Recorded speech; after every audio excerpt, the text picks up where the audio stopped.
আসসালামু আলাইকুম এভরিওয়ান। দাগ থেকে যদি ভালো কিছু হয় তাহলে দাগই ভালো, এরকমটা হয়তো বা ভাবছে রাজশাহীর সমর্থকরা।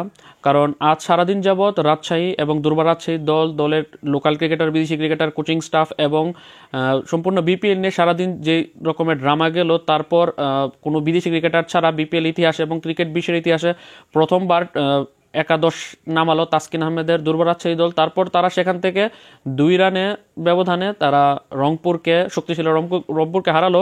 অনেক ঝামেলার পরও তাদের এই জয়টা কিন্তু এখন অনেকটা স্বস্তির রাজশাহী সমর্থকদের জন্য, যারা বিপিএল এর শুরু লগ্ন থেকে তারা সাপোর্ট করে যাচ্ছে দুর্বার রাজশাহী দলকে। একমাত্র দল রাজশাহী যে দলটি এতগুলো ঝামেলা মাথায় নিয়েও কিন্তু তারা দিন শেষে ম্যাচে তারা জয়লাভ করছে। আজকের ম্যাচটিতে এক প্রকার তারা বয়কট করে ফেলেছিল, বিদেশি ক্রিকেটার, লোকাল ক্রিকেটার, এমনকি কোচেসরাও বয়কট করেছিল। এমনকি দলের যে ম্যানেজার মেহরাব হোসেন ওপি, উনিও কোনো পেমেন্ট পায়নি। শুধুমাত্র দেশীয় ক্রিকেটারদের মধ্যে সিনিয়র ক্রিকেটাররা কিছু পেমেন্ট পেয়েছিল। তারপর শেষ পর্যন্ত সিনিয়র জুনিয়র ক্রিকেটাররা মিলে আজ বিকেলে ম্যাচের 2 ঘন্টা আগে তারা টিম হোটেল থেকে মিরপুর স্টেডিয়ামে পৌঁছালেও তাদের বিদেশি ক্রিকেটাররা পেমেন্টের যে চেক বারবার বাউন্স হওয়ার কারণে তারা আজকের ম্যাচটি বয়কট করে। তারপর বিসিবি থেকে বারবার তাদেরকে গাড়ি পাঠানোর পরও তারা হোটেলে রুমের দরজা খোলেনি, যার কারণে তাদেরকে ছাড়াই কিন্তু আজকে মাঠে নামে তাসকিন আহমেদের এই দুর্বার রাজশাহী দল। এই প্রথম বিপিএল এবং কোনো টি-20 ফ্র্যাঞ্চাইজি লিগে এই প্রথমই হয়েছে যেখানে কোনো বিদেশি ক্রিকেটার ছাড়া একাদশে নেমেছে, যেটা পুরো বিশ্বের জন্য আসলে লজ্জাজনক একটা অবস্থান।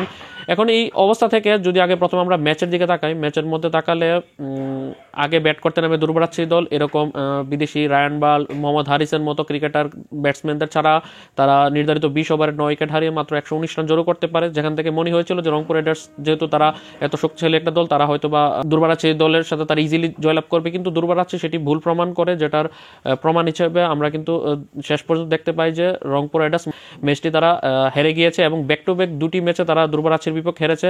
যে জায়গাতে তারা শক্তিশালী ফরচুন বরিশালকে 2বারের দেখায় 2বার হারিয়েছে, যেই বরিশাল 9টি ম্যাচ খেলে 7টিতে জয়লাভ করেছে, মাত্র 2টিতে হেরেছে, সেই 2টি ম্যাচও রংপুর রাইডার্সের বিপক্ষে।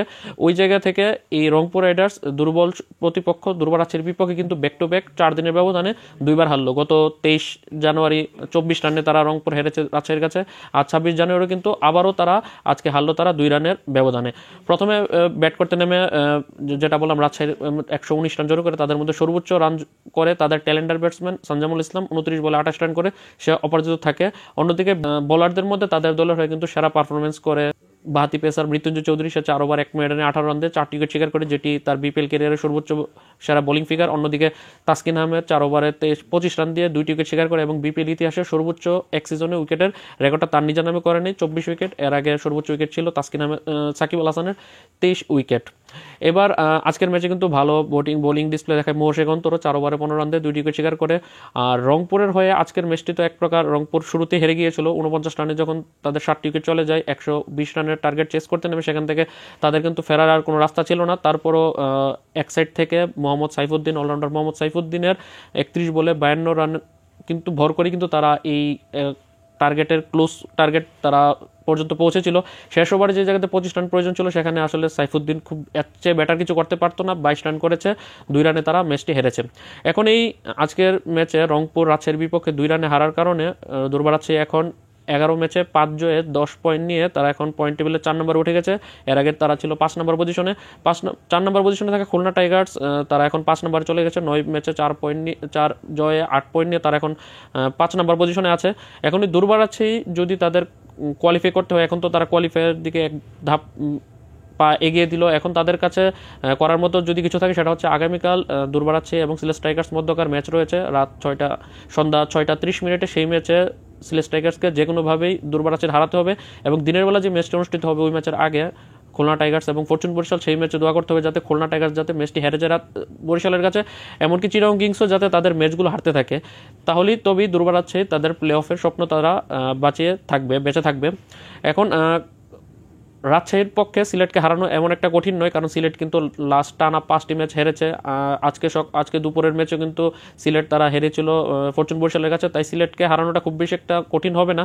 তবে আগামীকালকের ম্যাচেও কি এই বিদেশি ক্রিকেটার ছাড়া নামবে কিনা সেটা আগামীকাল টস হলে বোঝা যাবে, অথবা আগামীকাল তো আরও নতুন কিছু ড্রামা অপেক্ষা করছে। বিপিএল এর জন্য। এমনকি বিসিবি থেকে বিসিবি পরিচালক ইফতেখার আহমেদ মিঠু কিন্তু আজকে সন্ধ্যায় একটি প্রেস ব্রিফিংয়ে জানিয়েছিল যে তারা রাজশাহী দল এবং বিপিএল নিয়ে কিছু সিদ্ধান্ত উপনীত হবে আজকের মধ্যে, যেটা আগামীকাল আমরা হয়তো জানতে পারবো, অথবা আগামীকাল সেগুলো আমরা প্র্যাকটিক্যালে দেখতে পারবো। এখন দেখার বিষয় আগামীকাল কি ধরনের সিদ্ধান্ত নেয় বিসিবি অথবা বিপিএল এর দল, দুর্বার রাজশাহী দল তাদের বিদেশি ক্রিকেটারদের খেলানোর ক্ষেত্রে কি ধরনের পদক্ষেপ নেয়। কারণ একটি ম্যাচে তারা বিদেশি ক্রিকেটার ছাড়া খেলেছে, সেটা ম্যাচ রেফারি থেকে একটা স্পেশাল পারমিশনের মাধ্যমে খেলতে হয়, কারণ ন্যূনতম 2 জন বিদেশি খেলাতে হয়। সেই জায়গাতে তাদের এই বিদেশি ক্রিকেটারদের পেমেন্ট ইস্যু ক্লিয়ার না হওয়াতে কিন্তু তারা 2 জন বিদেশিও তারা খেলাতে পারেনি, যদিও তাদের টিমের সাথে কিন্তু 5 থেকে 6 জন বিদেশি রয়েছে। লাহিরুজ্জামান মারাকুন, রায়ান বল, মোহাম্মদ হারিস, আফতাব আলম, মিগুয়েল কামিন্স এবং মার্ক দেয়াল, কিন্তু শেষ পর্যন্ত তারা কিন্তু একজন বিদেশিকেও তারা খেলাতে পারেনি। এখন আগামীকাল রাতের ম্যাচে দেখা যাবে তারা কোনো বিদেশি ক্রিকেটারকে একাদশে নিয়ে নামতে পারে কিনা। তো দেখা যাক আগামীকালকের কীরকম পারফরমেন্স, তারা কীরকম একাদশ নিয়ে তারা মাঠে নামে। তবে আজকের ম্যাচের জন্য অবশ্যই দুর্বার রাজশাহী দল অভিনন্দন প্রাপ্য। তারা দুর্বার রাজশাহী দল 11 ম্যাচে 5 জয়ে 6 পরাজয়ে 10 পয়েন্ট নিয়ে তারা পয়েন্ট টেবিলে 4 নম্বর পজিশনে আছে এবং প্লে অফের স্বপ্ন তারা বাঁচিয়ে রেখেছে এখনও। আগামীকাল তাদের সিলেট স্ট্রাইকার্সের সাথে ডোর ডাই ম্যাচ, সেই ম্যাচে তাদেরকে অবশ্যই জয়লাভ করতে হবে। তো আগামীকালকের ম্যাচের জন্য দুর্বার রাজশাহী দলকে শুভকামনা জানিয়ে আজকের ভিডিওটা এখানে শেষ করছি। আল্লাহ হাফেজ।